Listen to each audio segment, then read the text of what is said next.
सभी दर्शकों को राम राम। मेरा नाम बाबा रामदास और आप देख रहे हैं बाबा की खरी खोटी। कल दुनिया में एक बड़ी विलक्षण घटना घटी जब प्रेसिडेंट ट्रंप ने व्हाइट हाउस के ओवल ऑफिस में बाकायदा प्रेस के सामने बड़े प्लान्ड तरीके से प्रेसिडेंट जेलेंस्की यूक्रेन के जो हैं उनको बहुत कायदे से झाड़ पिलाई है। और जैसे दो औरतें आपस में नहीं लड़ती मोहल्ले में,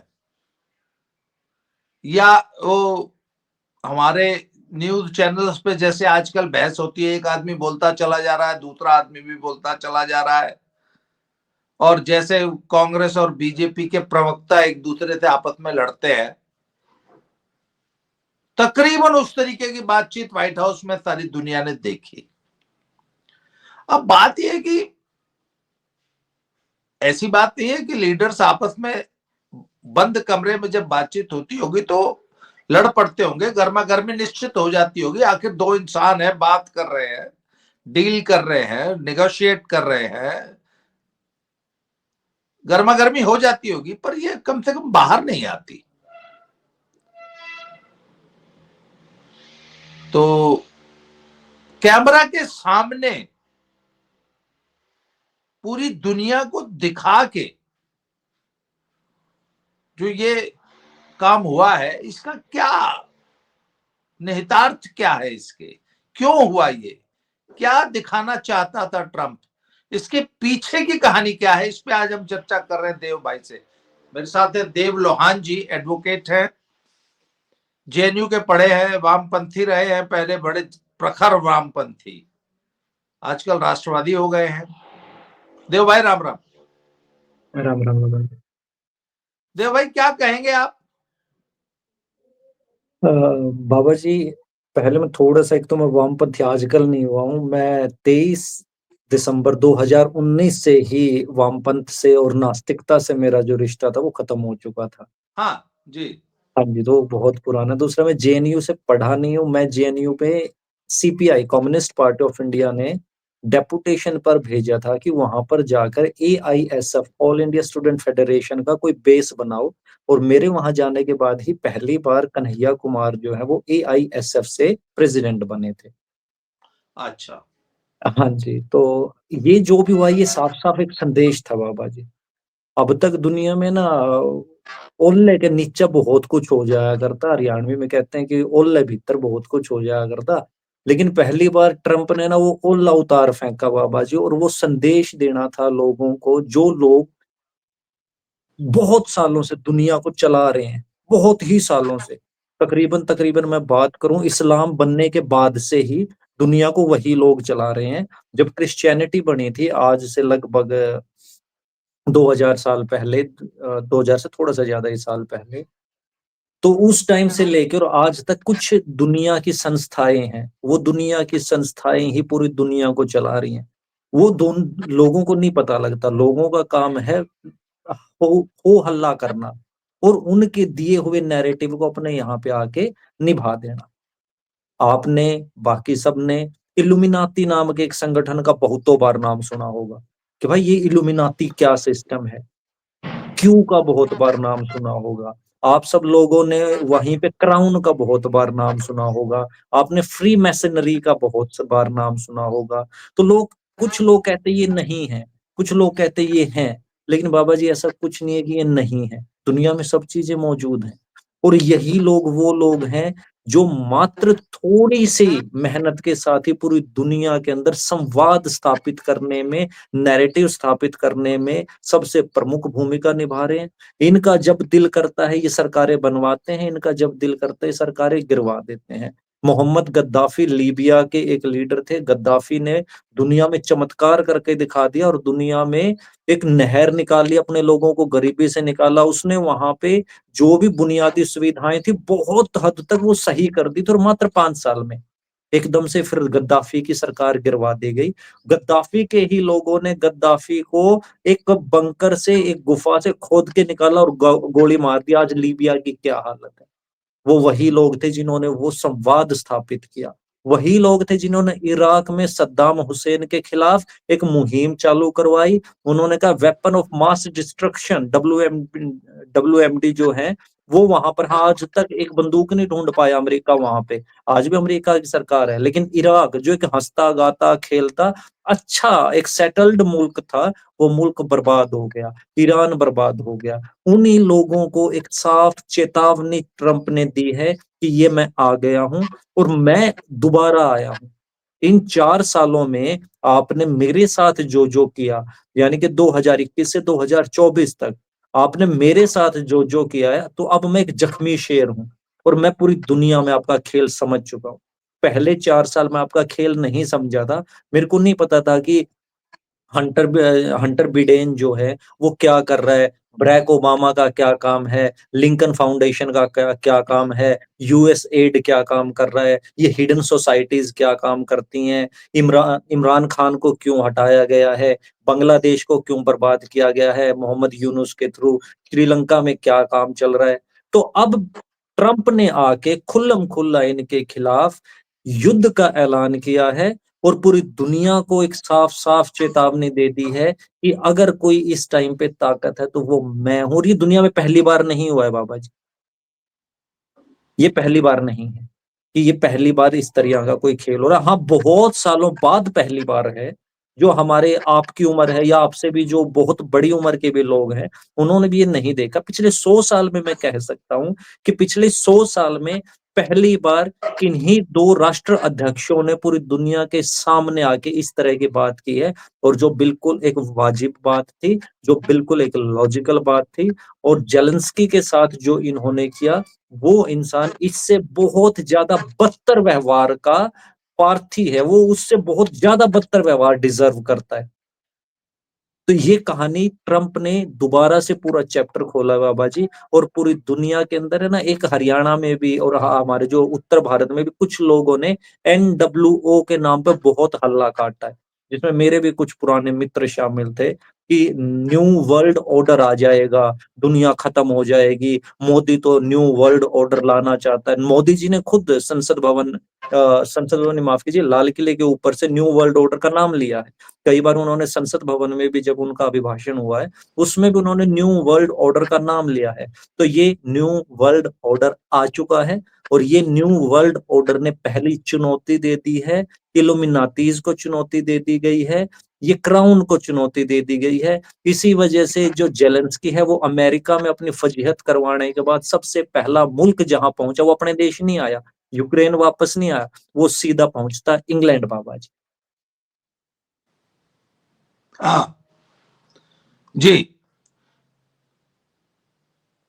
तो तो यहाँ पर अब जो आगे का खेल है बाबा जी, पूरी दुनिया में जो इल्यूमिनाती के मोहरे थे या जो ओल्ड वर्ल्ड ऑर्डर के मोहरे थे, उसमें सबसे बड़े, देखो, जनसंख्या ही सब कुछ है बाबा जी।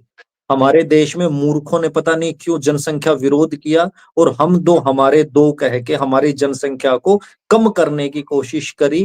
और जबकि एक तबका हमारे ही यहाँ पे हम दो हमारे 20 के सिद्धांत पे चलता रहा, और हमारे वाले बेचारे आज एक एक पे आ गए, उन वाले आज 25-25 पे चढ़ चुके हैं। ये सब उनकी शामत आएगी।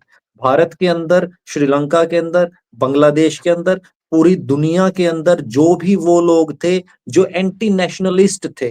अब एक मैं गांधी के टाइम का एक आपको एग्जांपल देना चाहूंगा बाबा जी। गांधी के टाइम जब ओटोमन साम्राज्य टूटा, तो वहां पर जो खलीफा था, तो खलीफा हार गया बाबा जी। खलीफा को वहां पर इन्होंने जो कंबाइंड फोर्सेस थे, उन्होंने मुसलमानों का जो खलीफा था उसको अलग से कर दिया कि भाई तुम हटो। उस चीज का प्रभाव भारत में नहीं पड़ना चाहिए, क्योंकि हम ओटोमन साम्राज्य का हिस्सा थे ही नहीं। हमें क्या लेना है कि ओटोमन साम्राज्य में क्या हो रहा है क्या नहीं हो रहा है। हमें क्या लेना है कि तुर्की, आज का तुर्की, उस टाइम का ओटोमन साम्राज्य, कि तुर्की में क्या चल रहा है। लेकिन तुर्की के अंदर जब खलीफा को हटाया गया, तो भारत के अंदर दंगे शुरू हो गए थे बाबा जी। और महात्मा गांधी, मोहनदास दास करमचंद गांधी ने उन दंगों का समर्थन करते हुए अपने एक पूरे के पूरे असहयोग आंदोलन को खिलाफत आंदोलन कह दिया कि अगर तुम खलीफा को वापस लगा दोगे तो हम ये आंदोलन वापस ले लेंगे। और पूरे भारत के अंदर खिलाफत आंदोलन चलाए गए, और खिलाफत आंदोलन का सहयोग ना करने वालों को दंगों में काट दिया गया, मार दिया गया। और उस वक्त पे मुसलमानों ने धर्मांध होकर जिहाद के नाम पे न जाने कितने हिंदुओं को मार दिया। क्यों? क्योंकि खलीफा हटा दिया था तुर्की के अंदर। ये इन्हीं लोगों की करामात थी जिन लोगों को नंगा किया है ट्रंप ने। इन्हीं अच्छा, लोगों ने। मुझे एक बात बताइए, आपने हाँ कहा जी। कि वहां से बेइज्जत होकर ये सीधा इंग्लैंड आया हाँ जी। और पूरा यूरोपियन यूनियन जेलेंस्की के पक्ष में खड़ा हो गया। और कल जो हमने जेलेंस्की के पक्ष में इतने सारे ट्वीट्स देखे, और उनको सबको वो जो है रीट्वीट करता रहा सारी रात, सारा दिन। यूरोपियन यूनियन क्या चाहता है, और अब आपको क्या लग रहा है कि ये रूस और यूक्रेन की जंग आप किस तरफ जाती हुई देख रहे हैं? दो सवाल है बाबा जी, और बहुत सही आपने ये सवाल पूछे कि यूरोपियन यूनियन क्या चाहता है। दुनिया में ना दो हमें विश्व युद्ध पढ़ाए जाते हैं, विश्व युद्ध एक और विश्व युद्ध दो, जिसको हम वर्ल्ड वॉर वन और वर्ल्ड वॉर टू कहते हैं। ये वर्ल्ड वॉर वन और वर्ल्ड वॉर टू ये कोई वर्ल्ड वॉर थे ही नहीं। ये यूरोप का अपना गृह युद्ध था, सिविल वॉर था। हम कहते हैं कि हमारे यहाँ पे पॉपुलेशन बहुत ज्यादा है, लेकिन पॉपुलेशन को आप इस तरह से क्यों नाप रहे हैं कि नंबर ज्यादा है। मेरे यहाँ पे आज भी जो पॉपुलेशन डेंसिटी है वो 400 के हिसाब से ही है। लेकिन यूरोप के जिन हिस्सों में पॉपुलेशन है, क्योंकि यूरोप का बहुत सारा हिस्सा जो है वो ठंडा हिस्सा है, वहां आदमी नहीं रह रहे हैं, तो जिन हिस्सों में रह रहे हैं वहां डेंसिटी बहुत ज्यादा है। और एक दुनिया के एक बहुत से छोटे से हिस्से में बहुत ज्यादा लोग रह रहे हैं, लेकिन उन्होंने छोटे छोटे देश बना लिया। आप भरोसा नहीं करेंगे बाबा जी, एक लिथुआनिया नाम का देश है वहां पे, और वो हरियाणा से भी छोटा है। नाम अलग से रख लिया अपना कि ये भी एक देश है, और यूनाइटेड नेशन की अलग से मेंबरशिप लेके बैठा है लिथुआनिया। हरियाणा से भी छोटा देश है। अब जो देश जितना ठंडा होगा, उसको जीने के लिए उतनी ही ज्यादा ऊर्जा चाहिएगी। ऊर्जा का मतलब उसको वहां पेट्रोल ज्यादा चाहिएगा, एलपीजी ज्यादा चाहिएगी, सीएनजी ज्यादा चाहिएगी। इन्होंने जैसे ही यूएसएसआर टूटा 1992 में और 15 हिस्सों में वो बटा, तो ये बहुत क्षण लोग हैं। इनके पीछे एक धारणा ये भी है, मैं अब पौराणिक धारणाओं की एक बात करना चाहता हूं, कि जंबो द्वीप जब हमारा देश होता था, तो उस टाइम पे हमारे जितने भी आपराधिक प्रवृत्ति के आदमी थे वो सारे के सारे हमने यूरोप के ठंडे देशों में भेज दिए थे कि तुम वहां पर जाओ। और ठंड में आदमी कम लड़ता है, तो हमें लगा था कि वो लोग वहां पर जाके सुधर जाएंगे। ये एक पौराणिक बात है, कुछ लोग इसको सत्य मानेंगे और कुछ लोग इसको सत्य नहीं भी मानेंगे। तो उन लोगों का जो मूल प्रवृत्ति रही है वो आपराधिक तत्व ही रहे हैं। तो उन अपराधियों ने जब यूएसएसआर को तोड़ दिया, उन्होंने पहले स्टालिन के साथ समझौते किए, उससे पहले लेनिन के खिलाफ थे। यूएसएसआर और यूरोप, इन दोनों में फर्क एक है कि जो यूएसएसआर है वो चर्च ऑफ ऑर्थोडॉक्स मांगता है। जो ऑर्थोडॉक्स चर्च है, जो क्रिश्चियनिटी, अब जैसे हिंदू धर्म तो फिर भी एक है, और हम कहते हैं कि इस्लाम के तो 72 फिरके हैं, क्रिश्चियनिटी के उससे भी ज्यादा फिरके हैं। क्रिश्चियनिटी को समझने के लिए तो हमें बहुत ज्यादा अंदर तक जाना पड़ता है। कैथोलिक्स अलग हैं, ऑर्थोडॉक्स अलग हैं, उसके अलावा पता नहीं कौन कौन है। तो जो यूएसएसआर है और जो रशियन इलाका है वो है तो यूरोप का ही हिस्सा, लेकिन वो मानते हैं school of Orthodox, Christianity school of Orthodox को। और वो कहते हैं कि हम ये जो राजा महाराजा वाला सिस्टम है ना, आज भी इंग्लैंड में अगर आपको कोई भी कानून बनवाना है तो वहां का जो राजा है उससे परमिशन लेनी पड़ेगी। आपको स्पेन में कोई कानून बनाना है तो वहां का जो राजा है, वहां के राजा का मतलब खानदान, जो खानदानी वहां के शासक है, उनसे आपको परमिशन लेनी पड़ेगी। लेनिन ने ये चीज तोड़ दी वहां पे आके। अब परमिशन नहीं लेता यूएसएसआर। गॉर्बेचोव के टाइम पे 1992 में इन्होंने जब यूएसएसआर को तोड़ा, तो इन्होंने समझौते किए बाबा जी। जो छोटे छोटे देश टूटे उनके साथ इन्होंने समझौते किए कि तुम हमें है ना ये तेल गैस ये मुफ्त में दोगे, मुफ्त का मतलब बहुत कम रेट में दोगे। उस टाइम वो नए देश टूटे थे, उनको पता ही नहीं था कि क्या हो रहा है क्या नहीं हो रहा है। और इनको जो समझौते करके इन्होंने पाइपलाइनें दबा दी नीचे से।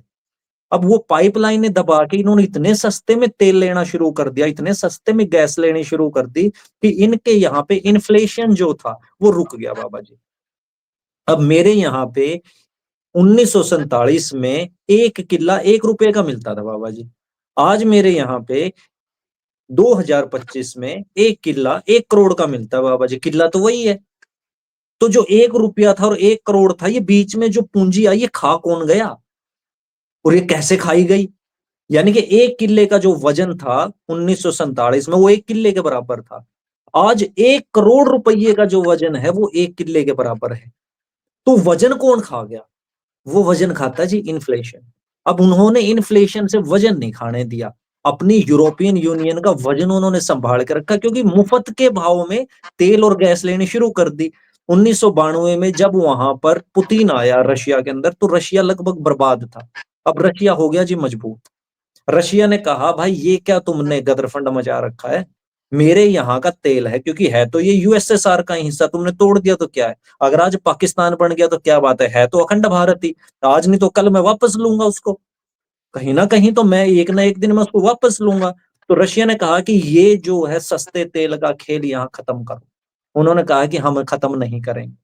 उन्होंने यूक्रेन के अंदर जो मानव लैब बना दी बाबा जी, जो मानव लैब के अंदर ऐसे ऐसे घातक परीक्षण करने लग गए कि उन परीक्षणों के अंदर समझ में भी नहीं आता था कि आदमी का कुछ भी बनाने लग गए। वहां पे जैव हथियार बन रहे हैं, वहां पे आदमी के ऊपर अलग अलग एक्सपेरिमेंट किए जा रहे हैं, क्योंकि कोई भी देश इस तरह के एक्सपेरिमेंट्स की परमिशन नहीं देता था।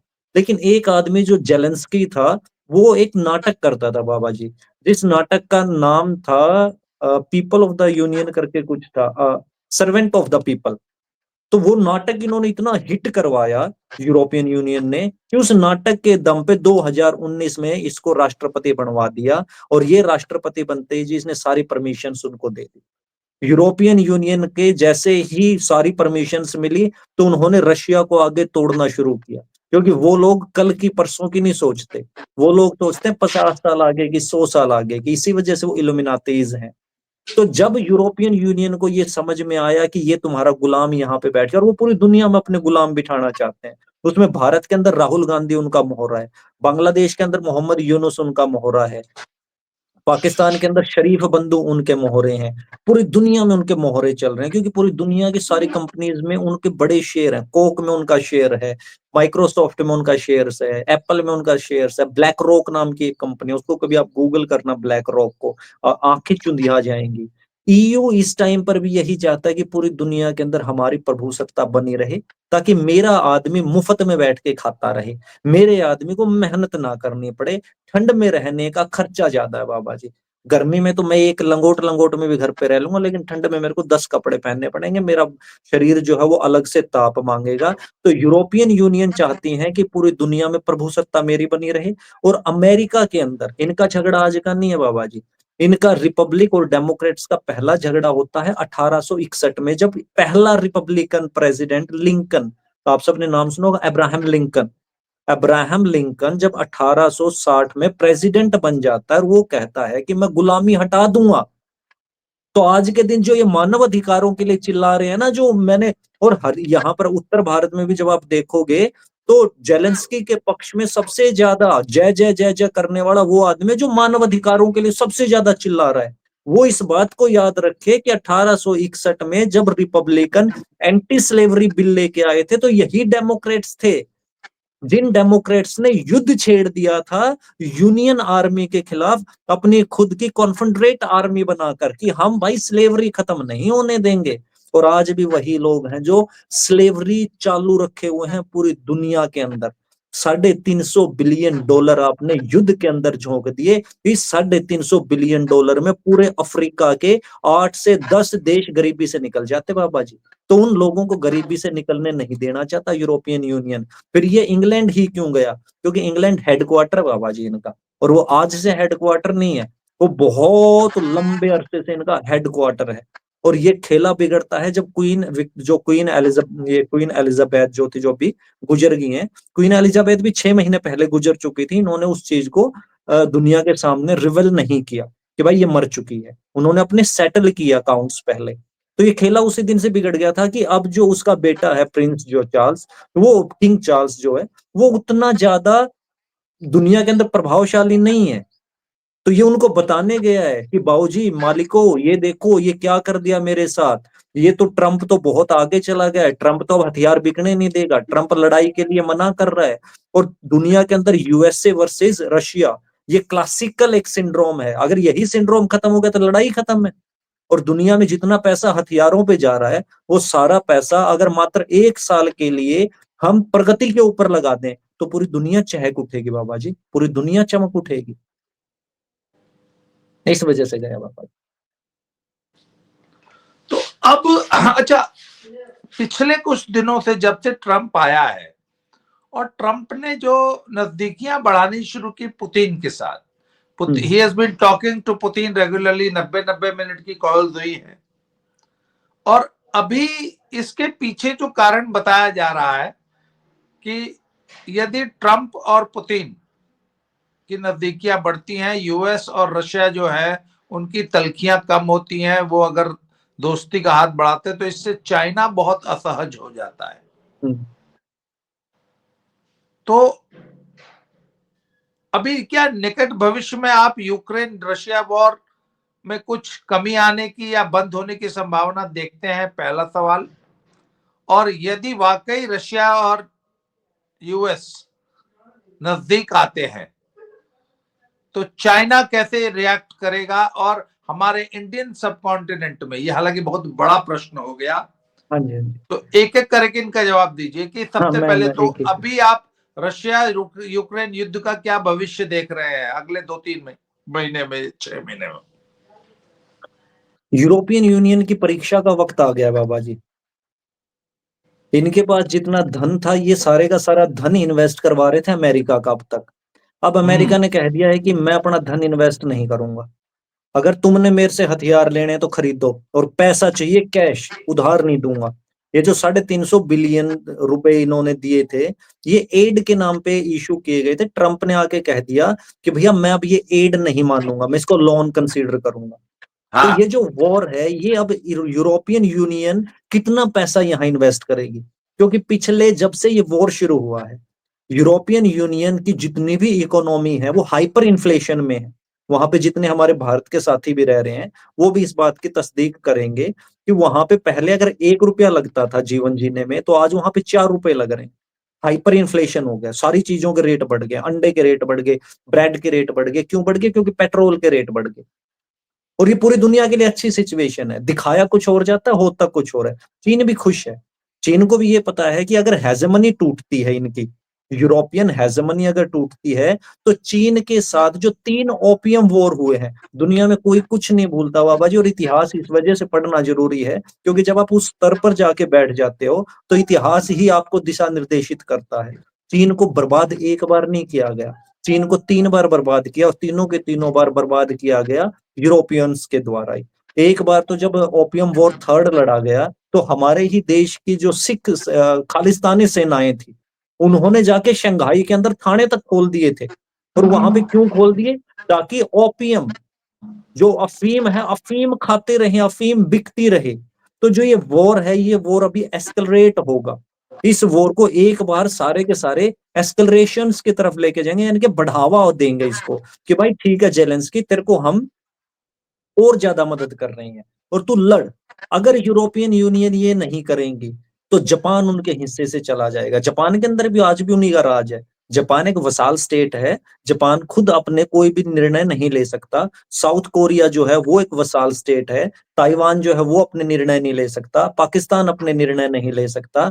तो यूरोपियन यूनियन के गले के अंदर एक छछूंदर आके बैठ गया, जो ना निगलते बनता है ना उगलते बनता है। अब इनके खुद के पास पैसा है, इनके पास बहुत तगड़ा पैसा है इनके पास भी। तो अब पूरी दुनिया के अंदर एक नया बवंडर मचेगा, जिस बवंडर में भारत जो है उसकी 10 की 10 उंगली घी में रहेंगी। उसको कोई दिक्कत नहीं है। वो कह रहा है कि ठीक है जी बाबूजी, मेरे को गिलगिट बाल्टिस्तान दे दो, और जो हमारा ये बांग्लादेश वाला इलाका है, यहाँ पे मेरे को रुद्रपुर, और जो ऊपर चिकन नेक के मेरे कुछ एक स्टेट्स हैं, मेरे को वो चिकन नेक वाले जो स्टेट्स हैं, वो मैं प्रभुसत्ता में ले लूंगा। और बाकी जो है मेरे को नहीं चाहिए ये बांग्लादेश के जो पागल लोग हैं, पाकिस्तान के जो ये जिहादी हैं। मेरे को चाहिए यहाँ पे ना ऊंची ऊंची दीवारें निकालनी पड़ जाए, तो मैं ये दीवारें निकाल दूंगा। तो अब जो एक नैरेटिव है ना ये ह्यूमन राइट्स वाला, कि भाई ह्यूमन राइट्स, ह्यूमन राइट्स। अब फलस्तीन के अंदर झगड़ा हो रहा है, और यहाँ पर एक मूर्ख सांसद हमारी है प्रियंका गांधी, वो उस फलस्तीन के झोड़े को लेके घूम रही है, और वो कह रही है फलस्तीनियों को बचाओ। भाई फलस्तीनियों को कैसे बचाएंगे? उन फलस्तीनियों ने 1500 नन्हे नन्हे बच्चों को, उन्होंने माइक्रोवेव ऑन में एक बच्चे रख दिए महाराज, माइक्रोवेव ऑन में बाबा जी, बच्चे रख के माइक्रोवेव ऑन ऑन कर दिया। और माइक्रोवेव ओवन में वो बच्चा, छोटा सा बच्चा तड़प रहा है, और वो गर्म होके फट गया। उसका कोई राइट्स नहीं है बाबा जी। वो वहशी दरिंदे जो कश्मीर के अंदर एक औरत को आरा चला के और काट देते हैं उसके बीच में, उसके साथ पूरे का पूरा एक गैंग रेप करके 100 लोगों ने गैंग रेप किया और उसको काट देते हैं बीच में से, उसका कोई ह्यूमन राइट्स नहीं है। ह्यूमन राइट्स के नाम पे राइट्स याद आते हैं, जैसे ही संभल के अंदर सरकारी जमीनें खाली करवाना शुरू कर देते हैं तो ह्यूमन राइट्स याद आ जाता है इन लोगों को। ये लोग जोम्बीज बना दिए गए हैं। और इन लोगों को जो वॉक कल्चर, जिसकी एलन मस्क भी बार बार बात करता है, ये वही उस वॉक नाम की बीमारी से ग्रसित इंसान है। ये अंतकाल है इन लोगों का, इन लोगों का ये अंतकाल है। और इस युद्ध के बाद ये 2027-28 तक का ये जो पूरा का पूरा पीरियड है, ये हर बार होता है। आप जैसे ही 1920 से लेके 1930-40 की एक्टिविटी पढ़ेंगे, 1820 से लेके 1830-40, 1720 से लेके 1730-40, 1600, 1500, 1400, तो ये दौर हर 100 साल में आता है और ये वही दौर चल रहा है। इस दौर में नई प्रभु सत्ताएं कायम होंगी। और मेरे को ये कहते हुए आज फक्र हो रहा है बाबा जी कि हिंदू धर्म जो है वो इस पूरे के पूरे युद्ध के बाद अगर कहीं से भी कोई स्वर्णिम कांति चमकेगी तो वो हिंदू धर्म की ही चमकेगी। पूरे के पूरे ये लड़ेंगे, ये मरेंगे, ये मिटेंगे।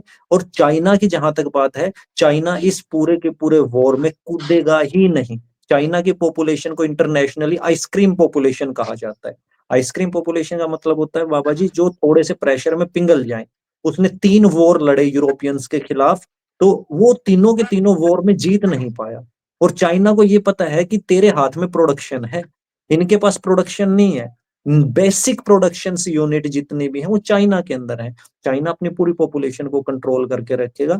चाइना को इस टाइम पे सिर्फ ताइवान चाहिए। इनका पूरा का पूरा प्लान जो है वो ये है कि यूएस क्या लेगा, कनाडा लेगा और ग्रीनलैंड लेगा और पनामा नहर ले लेगा। ठीक है, ये 3 चीज आ गई यूएस के हिस्से। चाइना क्या लेगा, चाइना लेगा ताइवान। भारत क्या लेगा, गिलगित बाल्टिस्तान लेगा और रुद्रपुर वाले इलाके लेगा। रशिया क्या लेगा, ये क्रीमिया ले लेगा, यूक्रेन ले लेगा, थोड़ा सा और इलाका जो है वो ले लेगा। इजराइल क्या लेगा, वो पूरी की पूरी गाजा पट्टी ले लेगा। तो दुनिया में जितनी भी महाशक्तियां हैं उन्होंने सब ने अपना अपना हिस्सा बांट लिया है। और नुकसान में कौन रहेंगे, ये वोक कल्चर वाले, जिन्होंने मानव अधिकारों के नाम पर मानव को खाया है, जिन्होंने मानव अधिकारों के नाम पे नन्हे नन्हे बच्चों का मांस खाया है, जिन्होंने मानव अधिकारों के नाम पे असंख्य औरतों की इज्जत खाई है, जिन्होंने मानव अधिकारों के नाम पर गरीब आदमी का हिस्सा खाया है। ये वही कम्युनिस्ट लोग हैं, ये वही लेफ्टिस्ट लोग हैं जो खुद तो बैठ के क्यूबा की कॉफी पीते थे और गरीब को कहते थे कि तू हड़ताल कर ले। उसने कभी ये नहीं सोचा कि ये गरीब मजदूर जब हड़ताल कर लेगा तो इसके घर का चूल्हा बंद हो जाएगा, इस देश का जी उत्पादन तो बंद होगा ही होगा। तो उन लोगों का चैन खाया जाएगा बाबा जी अब। देव भाई, ये बहुत व्यापक विषय है, इस पे तो कई कई सारे हम एपिसोड्स करेंगे तब भी ये खत्म नहीं होगा। अब इसके तो बहुत सारे एस्पेक्ट्स हैं, मैं आपसे चर्चा करना चाहता था, पर आज का वीडियो को हम यहीं समाप्त करेंगे। और मैं बल्कि इसकी हम एक सीरीज चलाएंगे, मैं और आप, बहुत और जरूरी रोज बाबा एक जी। वीडियो इसी विषय पे बनाएंगे कि जियोपॉलिटिक्स आज कहाँ जा रही है और अब आगे भारत के लिए क्या है, भारत और यूएस के संबंध आगे कैसे डेवलप होंगे, क्या होगा, इस पे हम चर्चा अगले वीडियो में करेंगे। आज आपने समय दिया था, बहुत बहुत धन्यवाद। अगले वीडियो में फिर से मिलते हैं इसी टॉपिक के किसी नए एस्पेक्ट के साथ। धन्यवाद। जय श्री बिल्कुल। राम। जय जय श्री राम।